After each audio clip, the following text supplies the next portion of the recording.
Hello friends, welcome back to my YouTube channel. तो आज की वीडियो में बताऊंगी कि हरतालिका तीज की पूजा हम कैसे करें और इसके क्या नियम हैं और हरतालिका तीज का उद्यापन हम कैसे कर सकते हैं। फ्रेंड्स, मैंने हरतालिका तीज की पूजा सामग्री का वीडियो पहले ही अपने चैनल पर डाल दिया है, उसका लिंक आपको डिस्क्रिप्शन बॉक्स में मिल जाएगा। हरतालिका तीज का व्रत सुहागिन महिलाएं अपने पति की लंबी उम्र की कामना के लिए करती हैं। इस व्रत से जुड़े कई अहम नियम और सावधानियां भी होती हैं जिनका पालन अनिवार्य बताया गया है। इसके अलावा कुंवारी कन्याएं भी इस दिन का व्रत करती हैं जिससे उन्हें सुयोग्य और मनचाहा पति मिल सके। हरतालिका तीज का सबसे अहम नियम है कि यह व्रत निर्जला और निराहार रखना होता है। इस व्रत के अगले दिन ही व्रती को खाने पीने की अनुमति होती है। इसके अलावा जिस किसी ने भी एक बार हड़ताल का व्रत शुरू कर दिया उसे बीच में कभी भी यह व्रत छोड़ना नहीं होता है। प्रत्येक वर्ष नियम पूर्वक इस व्रत को करना अनिवार्य है। मुमकिन हो तो हड़ताल का व्रत के दिन रात में सोना नहीं चाहिए। इस दिन बहुत से लोग रात्रि जागरण भी करते हैं। कहते हैं कोई भी पूजा तभी फलित होती है जब उसे सही विधि से किया जाए। आइए जानते हैं हरतालिका तीज की सही पूजन विधि क्या होती है। भाद्रपद मास की शुक्ल पक्ष की तृतीया को हरतालिका तीज मनाई जाती है। फ्रेंड्स, मैंने यहाँ पर पीला कपड़ा बिछाकर चौकी लगा ली है और मंडप के लिए केले का पेड़ भी रख लिया है। अब हम चावल से अष्टदल कमल बना लेंगे और इस पर हम दीप कलश की स्थापना करेंगे। हरतालिका तीज की पूजा प्रदोष काल में की जाती है। पूरे दिन व्रत रखने के बाद शाम को स्नान करके ही प्रदोष काल में हरतालिका तीज की पूजा करनी चाहिए। यहाँ पर मैं अष्टदल कमल बना रही हूँ चावल से। अब हम कलश स्थापना करेंगे। कलश स्थापना करने के लिए मैंने यहाँ पर 1 रुपये का सिक्का, हल्दी, चावल और सुपारी ली है जिसे हम कलश में डाल देंगे और हम अष्टदल कमल पर रख देंगे। और कलश में हम आम के पत्ते रखेंगे। अब हम कलश के ऊपर कटोरी को रख देंगे। कटोरी में चावल रखेंगे और इसके ऊपर हम एक दीपक रखेंगे। आप चाहें तो दीपक की जगह नारियल भी रख सकते हैं। अब हम दीप प्रज्वलित कर देंगे और सबसे पहले हम भगवान श्री गणेश का आह्वान करने के साथ पूरे शिव परिवार का आह्वान करेंगे। अब मैंने यहाँ पर मिट्टी से बनी हुई भगवान गणेश, माता पार्वती, भोलेनाथ की मूर्ति भी स्थापित करती है। फ्रेंड्स, मैंने ये मूर्तियाँ अपने हाथों से बनाई हुई हैं। इनका लिंक आपको डिस्क्रिप्शन बॉक्स में मिल जाएगा। और हम शिवलिंग का अभिषेक करने के लिए स्वास्तिक बना लेते हैं। यहाँ पर मैंने अभिषेक करने के लिए भोले बाबा को विराजित कर लिया है। अब हम पंचामृत बना लेते हैं। दूध, दही, शहद, घी और गंगाजल मिलाकर हमने यहाँ पर पंचामृत बना लिया है। आप चाहें तो इन सभी चीज़ों से अलग अलग भी आप भोले बाबा का अभिषेक कर सकते हैं। मैंने यहाँ पर एक साथ ही सारी चीज़ें मिला ली हैं। ओम नमः शिवाय, ओम नमः शिवाय, ओम नमः शिवाय, ओम नमः शिवाय, ओम नमः शिवाय। अब हम शुद्ध गंगाजल से भोले बाबा का अभिषेक करेंगे। ओम नमः शिवाय, ओम नमः शिवाय, ओम नमः शिवाय। आप मिट्टी की जगह बालू या रेत का भी शिवलिंग बना सकते हैं। मैंने यहाँ पर मिट्टी का शिवलिंग बनाया हुआ है। हरतालिका तीज की अलग अलग क्षेत्रों में अलग अलग मान्यताएं भी हो सकती हैं। यहाँ पर मैंने भोले बाबा को भी विराजमान कर लिया है। अब हम कलश पर स्वास्तिक बना लेंगे और स्वास्तिक बनाकर कलश का हम पूजन भी कर लेंगे। वक्रतुंड महाकाय, सूर्यकोटि समप्रभ, निर्विघ्नं कुरु मे देव, सर्वकार्येषु सर्वदा। रोली और चंदन से हम अच्छे से पूजन करेंगे।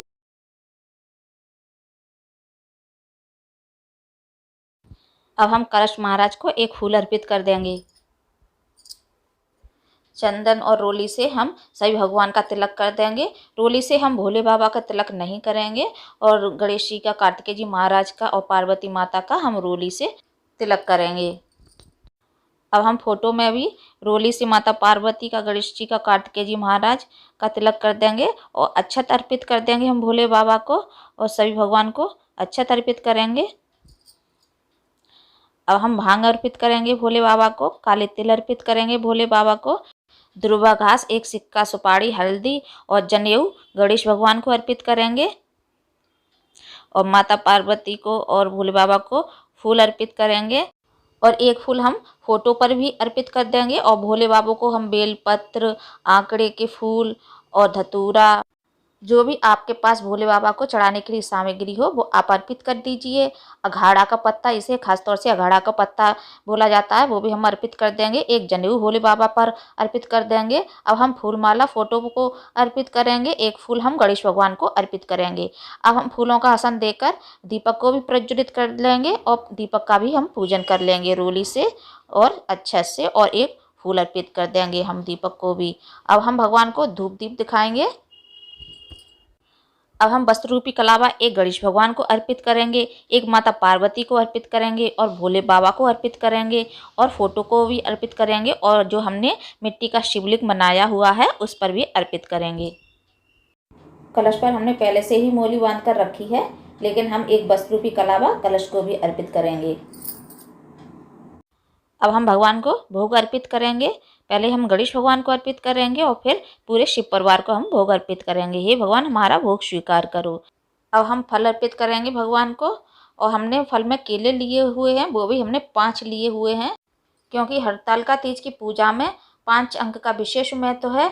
जैसे कि 5 फल, 5 कपड़े, जैसे कि हम भोले बाबा को और माता पार्वती को 5 कपड़े अर्पित कर सकते हैं। अब हम माता को सुहाग का सामान अर्पित करेंगे। इसमें मैंने भोले बाबा के लिए एक रुमाल भी रखा हुआ है। आप चाहें तो 5 कपड़े भी अर्पित कर सकते हैं माता पार्वती को और भोले बाबा को, और बाद में वो कपड़े ब्राह्मण और ब्राह्मणी को भी दे सकते हैं। फ्रेंड्स, आज हरतालिका तीज नहीं है, यह मैं एक डेमो वीडियो बना रही हूँ आप लोगों के लिए। अगर संभव हो तो आप भगवान को 5 कपड़े ही अर्पित करें। अगर नहीं संभव है तो आप भगवान भोलेनाथ को एक अंगोछा अर्पित कर सकते हैं और माता पार्वती को एक ब्लाउज का पीस भी और चुंदरी भी अर्पित कर सकते हैं। यहाँ पर मैंने भगवान को इत्र भी लगा दिया है। अब हम भगवान को स्प्रे अर्पित करेंगे। मेरे पास ये पूजा वाला स्प्रे है, मैं इसको भी भगवान पर अर्पित करूँगी। मैं ज़्यादातर भगवान को दोनों चीज़ें अर्पित करती हूँ, इत्र और स्प्रे। अब हम भगवान को कुछ दक्षिणा अर्पित कर देंगे। अब हम हरतालिका तीज की कथा पढ़ेंगे या फिर सुनेंगे। हमारी कथा भी पूर्ण हो चुकी है। अब हम फूल और चावल को श्री शिवाय नमस्तुभ्यम का मंत्र बोलकर चावल और फूल को छोड़ देंगे। अब दीपक से और हम कपूर से भगवान की आरती करेंगे। पहले हम गणेश भगवान की आरती करेंगे, फिर भोले बाबा की, माता पार्वती की और कार्तिकेय जी महाराज की आरती करेंगे।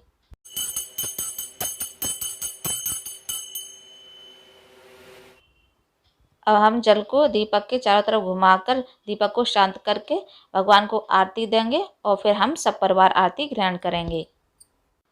हम एक बार फिर भगवान को जल अर्पित कर देंगे।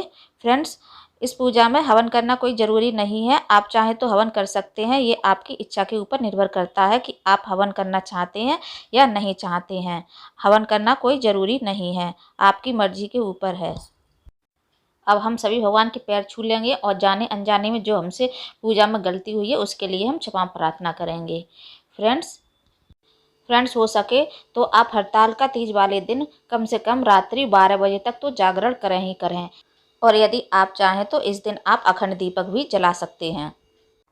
अब हम एक एक करके सारी सुहाग की सामग्री माता को अर्पित कर देंगे। पहले हम माता को 5 या 7 बार सिंदूर अर्पित करेंगे और फिर बिंदी अर्पित करेंगे, चूड़ी अर्पित करेंगे, मेहंदी अर्पित करेंगे, और दूसरे दिन सुबह जब हम पारण करेंगे तब हम माता से सुहाग लेंगे। अभी हम सुहाग माता से नहीं लेंगे, अब हमें माता को सुहाग की सामग्री अर्पित करके ऐसे ही छोड़ देंगे।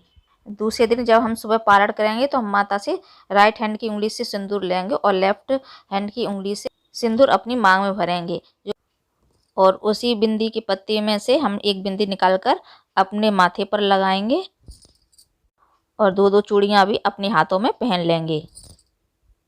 जो खाने की सामग्री है वो हम अपने परिवार में बांट देंगे, और जो सुहाग का सामान है और जो हमने कपड़े लिए हैं और जो कुछ भी लिया है वो हम ब्राह्मण और ब्राह्मणी को दे देंगे। नहीं, अगर ब्राह्मण ब्राह्मणी नहीं है तो हम अपने सास ससुर को भी दे सकते हैं, अपने नंद नंदोई को भी दे सकते हैं, अपने मानधान को भी दे सकते हैं। अब हम आपको हरतालिका तीज व्रत की उद्यापन विधि बताएंगे।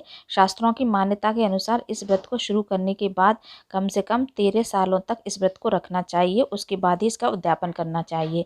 यदि आप इस व्रत को छोड़ना चाहती हैं तो इस व्रत को किसी और को सौंप सकती हैं या विधिवत पूजा कर इसका उद्यापन कर सकती हैं। इस व्रत का उद्यापन हरतालिका तीज के दिन ही करना होता है। व्रत का उद्यापन किसी योग्य पंडित के द्वारा करवाया जा सकता है। अगर खुद से इस व्रत का उद्यापन करना चाहती हैं तो इसके लिए कुछ आवश्यक सामग्री की आवश्यकता होती है।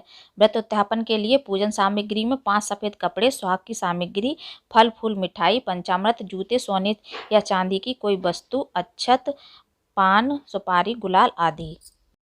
पूजा करने के बाद इन सामग्रियों को किसी ब्राह्मण दंपति को दान कर दें और उन्हें भोजन कराएं।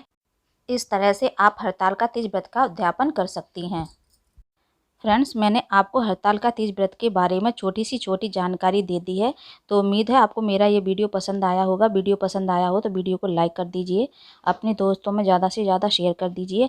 यदि आप मेरे चैनल राइट चॉइस नीरज पर पहली बार आए हैं तो प्लीज़ चैनल को सब्सक्राइब कर दीजिए। फिर मिलेंगे। हर हर महादेव, ओम नमः शिवाय।